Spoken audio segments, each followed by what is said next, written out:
अर्ज़ कश्मीर पर जुल्म की इंतहा, चार सू शाम गम को बको करबला। अर्ज़ कश्मीर पर जुल्म की इंतहा, चार सू शाम गम को बको करबला।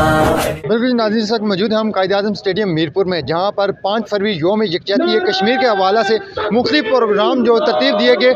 और इस साल जो है हर साल से जो मुनफरिद अंदाज में डिप्टी कमिश्नर मीरपुर और SSP की काबशू से जो है वो गुज़श्ता रोज़ जो है बोट रैली का इंतज़ाम किया गया था। और आज जो है वो 4 फरवरी को जो है वो यहाँ पर मोटर रैली का इंतज़ाम किया गया है। इस वक्त हमारे साथ डिप्टी कमिश्नर मीरपुर मौजूद हैं, जो कि आज के इस रैली की क़यादत कर रहे हैं। और इसमें तमाम सियासी और समाजी शख्सियात और इनमें ताजरान की तमाम जो यहाँ तंजीमें हैं वो यहाँ पर शरीक हैं। जी सर, बहुत शुक्रिया जी। आपका बुनियादी तौर पर इस रैली का एक ही मकसद है कि तहरीक आज़ादी कश्मीर को उजागर किया जाए और अपने मकबूजा कश्मीर के मासूम और मज़लूम बहन भाइयों के साथ खड़ा होकर उनको इस बात का एहसास दिलाया जाए और यकीन दिलाया जाए कि तहरीक आज़ादी कश्मीर में आज़ाद कश्मीर के अवाम और पाकिस्तान के अवाम उनके शाना बिशाना खड़े हैं। बहुत शुक्रिया। बिल्कुल जी, हमारे साथ SSP कामरान मुग़ल साहब मौजूद हैं। सर, मुनफरिद अंदाज में जो है यौम यकजहती कश्मीर मनाया जा रहा है, इस हवाले से क्या कहेंगे?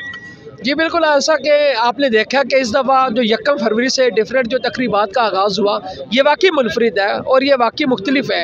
और आपने देखा मुख्तलिफ प्रोग्राम अरेंज किए गए, मुख्तलिफ प्रोग्राम मैनेज किए गए, उसमें कैंप्स भी लगाए गए। उसमें कल आपने देखा कि बोट रैली भी थी, आज ये मोटर रैली है। कल इंशाल्लाह आप देखेंगे कि मंगला ब्रिज पे भी और दान गली पे भी बड़े प्रोग्राम अरेंज किए गए। तो आज लोगों का जो जोशो खरोश जो जज्बा है वो आपके सामने है, तो अवेयरनेस लोगों में आ चुकी है। वो शुक्रिया। बिल्कुल जी नाज़रीन, जैसा कि आपने देखा कि जो है इस वक्त रैली जो है वो कायद-ए-आज़म स्टेडियम से शुरू होगी और शहर के मुख्तलिफ जो रास्ते हैं वहाँ से होती हुई वापस जो है कायद-ए-आज़म स्टेडियम में इख्तिताम पजीर होगी। और इस वक्त जो है रैली के तमाम इंतज़ामात मुकम्मल है, रैली की तरफ चलते हैं। अर्ज़ कश्मीर पर जुल्म की इंतहा, चार सू शाम गम को बको करबला। अर्ज़ कश्मीर पर जुल्म की इंतहा, चार सू शाम गम को बको करबला।